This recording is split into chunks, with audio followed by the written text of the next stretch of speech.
Not only our Muslim communities, but African communities, Asian communities, Hispanic communities, and the wave still continues. It's not going to stop, nor should we want it to stop. As a matter of fact, it's one of the things I think we can be most proud of. So there's a second thing in that black box. Second thing in that black box, an unrelenting stream of immigration, non-stop. Folks like me who were Caucasian of European descent, for the first time in 2017, will be in an absolute minority in the United States of America. Absolute minority. Fewer than 50% of the people in America, from then and on, will be white European stock. That's not a bad thing. That's a source of our strength. And so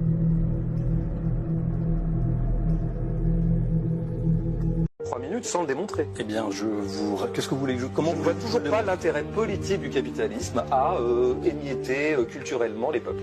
Alors, est-ce que vous voyez l'intérêt beaucoup de force du capital? Alors, expliquez-moi. Un retour à l'homogénéité. Ok, très bien. On va inverser la charge de preuve. Par exemple, Monsieur Trump. François Bégodeau, inversons la charge de la preuve. Expliquez-moi pourquoi l'Union européenne dépense des centaines de millions pour financer des flux, des organisations, des associations, des structures, des médias dans tout le Maghreb pour implanter massivement des populations subsahariennes en Algérie, en Tunisie et au Maroc.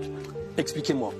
L'implanter massivement oui. Au Maghreb, des populations subsahariennes. Vous n'avez pas compris, vous voulez que je répète? Si, je crois que j'ai compris.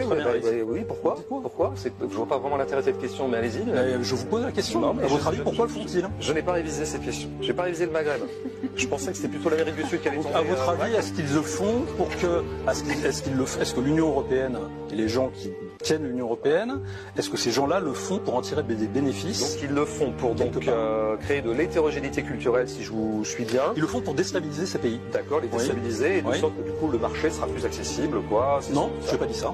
Je n'ai pas parlé de marché. Je pense qu'on essaie de déstabiliser la Tunisie, on essaie de détruire la société tunisienne, on essaie de détruire la société marocaine, on essaie de détruire la société algérienne, et que c'est une façon d'obtenir la déstructuration culturelle de ces pays.